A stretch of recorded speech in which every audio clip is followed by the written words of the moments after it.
तो कहानी की शुरुआत में यूक्रेन की पुरसकून जगह को दिखाया जाता है, जहाँ पर मैकोला नाम का एक आदमी छोटी सी झोपड़ी में अपनी बीवी के साथ रहा करता था। दोनों अपनी जिंदगी में बहुत खुश थे। मैकोला की बीवी आर्ट्स ड्राइंग किया करती थी। वो लकड़ी को तराश कर चीजें बनाया करती थी। वो लकड़ी का एंजल फरिश्ता बनाकर मैकोला की बाजू पर बांध देती है। मैकोला पास वाले स्कूल में मैथ्स पढ़ाया करता था। वो अपनी साइकिल पर बच्चों को पढ़ाने जाता था। मैकोला के घर में कोई भी इलेक्ट्रॉनिक की चीज नहीं थी। जब वो स्कूल में होता था तो ब्रेक के वक्त टीवी पर खबरें सुना करता था। ऐसे ही एक दिन वो टीवी पर खबर सुनता है कि रशिया में लोगों को मारा जा रहा है और रशिया यूक्रेन पर हमला करके उस पर कब्जा करना चाहती है। अब ये खबर सुनने के बाद मैकोला अपनी क्लास में बच्चों को पढ़ाने चला जाता है, जहाँ पर वो बड़े ही प्यार से बच्चों को पढ़ाया करता था। पर यहीं पर इस क्लास में एक बदमाश लड़का था जो मैकोला को बिल्कुल भी पसंद नहीं करता था। वो हर वक्त इन इरादों में रहता था कि कैसे मैकोला को स्कूल से बाहर निकाला जाए,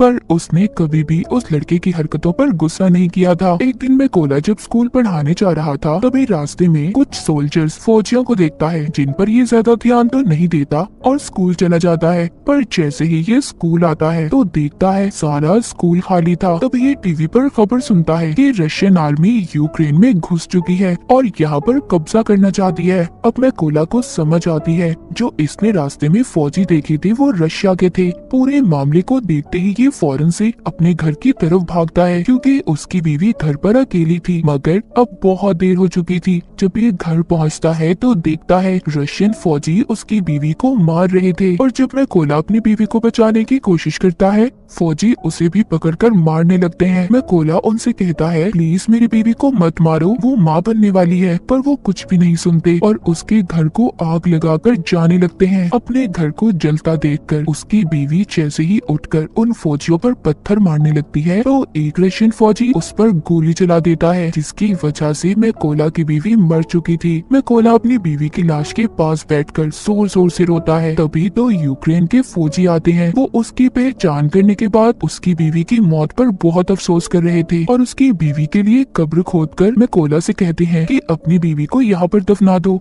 अब मैकोला अपनी बीवी को दफनाकर अपने घर को देख रहा था। रशियन फौजियों ने उसकी बीवी को भी मार दिया था और उसके घर को भी जला दिया था, इसीलिए अब वो बदले की आग में जल रहा था। वो रशियन फौज से बदला लेना चाहता था, इसीलिए अब वो यूक्रेन के फौजियों से कहता है कि प्लीज मुझे भी आर्मी में शामिल कर ले, मैं भी फौजी बनना चाहता हूँ। ये सुनकर वो फौजी मैकोला को अपने साथ ले गए थे, पर जाने से पहले मैकोला अपने पास लकड़ी का एंजल रख लेता है जो उसकी बीवी ने उसकी हिफाजत के लिए बनाया था। जब ये बेस पर आता है तो यहाँ के कमांडर इसको आर्मी में शामिल नहीं करते, कहते हैं कि क्या पता ये कोई जासूस भी हो सकता है। पर मैकोला कमांडर को बताता है कि रशिया की फौज ने मेरी आंखों के सामने मेरे घर को जला दिया और मेरी बीवी को भी मार दिया, इसीलिए मेरे पास जीने की अब कोई वजह नहीं है। मैं रशिया की फौज को मार कर ही सुकून का सांस लूंगा। मैं अपने मुल्क को बचाऊंगा ताकि रशिया की फौज यहाँ पर किसी और के घर को ना उजाड़े। ये सुनकर कमांडर मैकोला को आर्मी में शामिल करने के लिए तैयार हो गया था। उसकी ट्रेनिंग अब शुरू हो जाती है। मैकोला को बंदूक के बारे में कुछ भी नहीं पता था। जब सभी फौजी बंदूक को असेंबल कर रहे थे, उनके हिस्सों को जोड़ रहे थे, तो मैकोला उनके सामने सबसे ज्यादा देर में बंदूक को असेंबल करता है, जिससे सभी फौजियों को ये लग रहा था कि मैकोला कभी भी अच्छा फौजी नहीं बन पाएगा।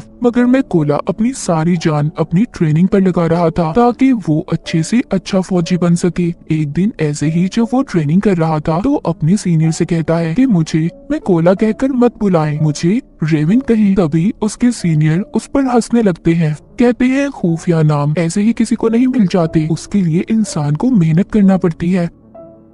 अब मैकोला पूरी जान से ट्रेनिंग कर रहा था। रात को जब सभी सिपाही सो रहे होते थे तो तब भी मैकोला अपनी प्रैक्टिस करता रहता था। एक दिन उनका कमांडर सबसे कहता है कि हमारे पास स्नाइपर निशानेबाज की कमी है, कौन है जो तुम में से स्नाइपर बनना चाहता है? इनमें से बहुत कम लोग थे जो अपना हाथ ऊपर करते हैं। इन्हीं में से मैकोला भी था जो अपना हाथ ऊपर करता है। सभी उसे देखकर हंस रहे थे। कमांडर उसे कहता है तुम्हें तो बंदूक भी सही तरह से असेंबल नहीं करने आती, तो तुम क्या स्नाइपर बनोगे? मैकोला कहता है, मैं एक अच्छा स्नाइपर बन सकता हूँ, आप मेरा कोई भी टेस्ट ले सकते हो। कमांडर उसको टेस्ट लेते हुए कहता है कि तुम्हें सिर्फ 20 सेकंड में इस बंदूक को असेंबल करना होगा। अब मैकोला अपनी आंखों पर पट्टी बांधकर बंदूक को जोड़ना शुरू करता है और सिर्फ 18 सेकंड में उसने बंदूक को असेंबल कर दिया था। ये देखकर सभी हैरान हो गए थे। जो लोग पहले इस पर हंस रहे थे वो अब इसके लिए तालियां बजा रहे थे। इसके बाद मैकोला की स्नाइपर की ट्रेनिंग शुरू हो गई थी। वो जी जान लगाकर स्नाइपर की ट्रेनिंग कर रहा था। वो दिन भी आ गया था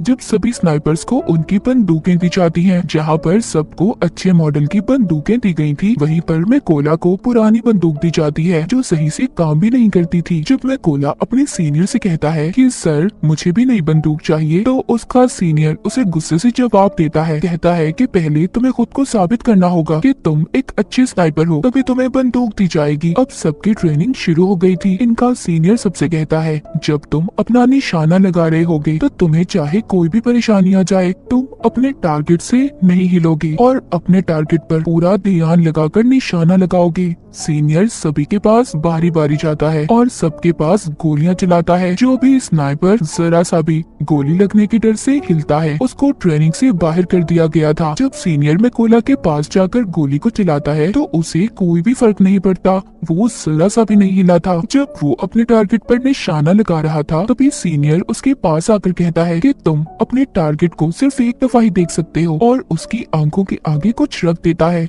अब मैकोला जब निशाना लगाता है तो उसका निशाना चूक गया था, मगर सब जानते थे कि अगर मैकोला को नई बंदूक दी जाती और आंखों के आगे कुछ न आता तो उसका निशाना लग जाता। रात को स्नाइपर का नाइट शूट टेस्ट होता है जिसमें इन्हें रात के अंधेरे में अपने टारगेट को देखकर उस पर निशाना लगाना था। ये फ्लेयर गन को चलाकर सबको एक ही बार उनका टारगेट दिखाया जाता है। सब निशाना लगाते हैं पर मैकोला निशाना नहीं लगाता। वो अपने दिमाग में फासले को देखकर मीटर का अंदाजा लगाकर फिर निशाना लगाता है, जिससे उसका निशाना बिल्कुल ठीक लगता है, जो आज तक किसी ने नहीं किया था। वो मैकोला ने कर दिखाया था। सबका अब रिजल्ट आ चुका था। सीनियर मैकोला को सैल्यूट करता है और कहता है तुम पास हो चुके हो। जिसके बाद कर्नल मैकोला से कहते हैं अपने सभी जरूरी सामान को पैक कर लो, तुमने एक जरूरी मिशन पर जाना है। मैकोला का पहला मिशन ये था कि पास ही एक चेक पॉइंट पर रशियन आर्मी ने कब्जा किया हुआ था जिसको इन लोगों ने उनसे छुड़वाना था। मैकोला अपने साथियों के साथ उस जगह पर पहुंच जाता है। इन सबको एक एक टारगेट दिया गया था। सभी अपनी पोजीशंस ले लेते हैं जहां पर बैठकर इन्होंने निशाना लगाना था। जब ये इन पर शूट करने वाले थे तो देखते हैं एक गाड़ी चेक पॉइंट की तरफ जा रही थी। कर्नल सबको गोली चलाने से मना करते हैं। वहीं पर रशियन आर्मी गाड़ी को रोक लेती है जिसमें एक कपल कहीं पर जा रहा था। रशियन आर्मी ने उन लोगों का पासपोर्ट ले लिया था और उन्हें काफी बुरी तरह से मारने लगते हैं। ये देखकर कर्नल सभी स्नाइपर को गोलियां चलाने का कहता है और एक ही झटके में सभी स्नाइपर रशियन आर्मी को मार गिराती है। इनका पहला मिशन पूरा हो गया था। ये सभी खुशी खुशी अपने बेस पर वापिस आ गए थे। जब मैकोला अपने बाकी साथियों को देखता है तो वहाँ पर कोई भी नहीं था। उसे पता चलता है कि वो दूसरे मिशन पर है। मैकोला को ये भी पता चल गया था कि उस मिशन में इसके बहुत से साथी भी मर गए हैं और उन सबको एक ही रशियन स्नाइपर ने मारा है जो रशियन आर्मी का सबसे बेहतरीन स्नाइपर है। कुछ दिन के बाद इनका दूसरा मिशन भी शुरू हो गया था। ये सभी उस जगह पर पहुंच जाते हैं जहां पर रशियन आर्मी कब्जा करने वाली थी। सबसे पहले मैकोला हर जगह पर अपने साथियों के साथ बॉम्ब लगा देता है और फिर घास में छुपकर रशियन आर्मी का इंतजार करने लगता है। कुछ वक्त के बाद रशियन आर्मी उधर आने लगी थी। तभी मैकोला देखता है उन रशियन फौजियों में मैकोला का एक स्टूडेंट भी था जो स्कूल में इसे परेशान किया करता था।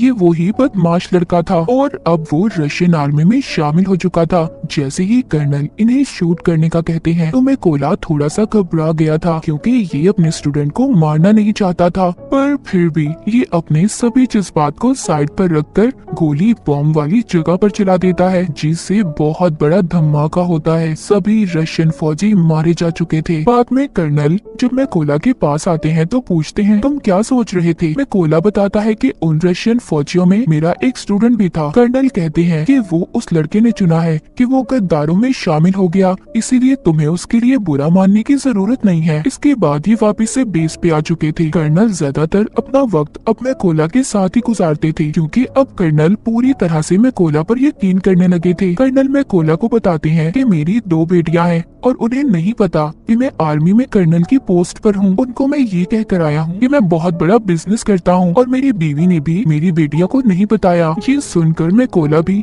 अपनी बीवी की कर्नल को आखिरी निशानी दिखाता हुआ काफी दुखी हो जाता है। अब इसके बाद फिर से ये अपने अगले मिशन पर निकल पड़ते हैं। ये लड़ाई काफी बड़ी थी। सभी स्नाइपर्स छुपने के लिए एक गहरी खाई खोदते हैं और उसमें अपनी पोजीशंस ले लेते हैं। ये यहाँ पर इसलिए आए थे क्योंकि इन्हें पता चल गया था कि रशिया के कुछ फौजी यहाँ पर कब्जा करना चाहते हैं। यहीं पर कर्नल भी मैकोला के साथ थे। तभी यहाँ पर मैकोला देखता है उनमें वो फौजी भी था जिसने इसकी बीवी पर गोली चलाई थी। वो मैकोला के बिल्कुल निशाने पर था। कर्नल से पूछता है, क्या मैं इस पर गोली चला सकता हूँ? कर्नल कहता है नहीं। मैकोला फिर पूछता है, क्या मैं इस पर गोली चला सकता हूँ? क्योंकि वो अपनी बीवी का बदला लेना चाहता था। मैकोला का तो मिशन ही यही था कि वो अपनी बीवी का बदला लेना चाहता था। वो खुद पर कंट्रोल नहीं कर पाता और उस फौजी पर गोली चला देता है। पर इसके बाद रशियन आर्मी को इनका पता चल चुका था। कर्नल मैकोला से कहते हैं, ये तुमने क्या किया? तभी एक स्नाइपर कर्नल पर शूट करके उसे भी मार देता है। सब रशियन फौजी इन पर बॉम्ब फेंकने लगते हैं। मैकोला कर्नल की लाश को बेस पर ले आया था, पर बहुत ज्यादा दुखी था क्योंकि उसकी गलती की वजह से कर्नल मारा जा चुका था। मैकोला ने अब ये कसम भी खाई थी कि वो उस स्नाइपर को कहीं से भी ढूंढ कर लाएगा और कर्नल की मौत का बदला लेगा।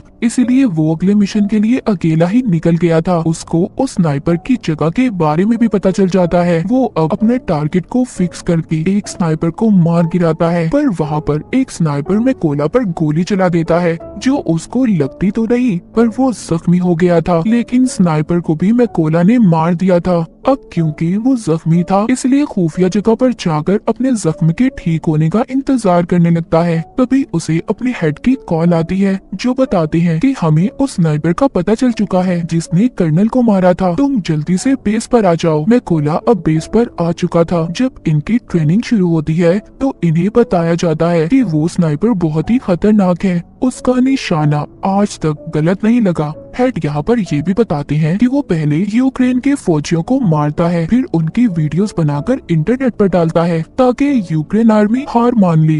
हेड बताते हैं कि हम 2 ग्रुप्स में जाएंगे। बिल्डिंग के अंदर वो स्नाइपर है, हम वहाँ पर जाकर उन पर हमला करेंगे।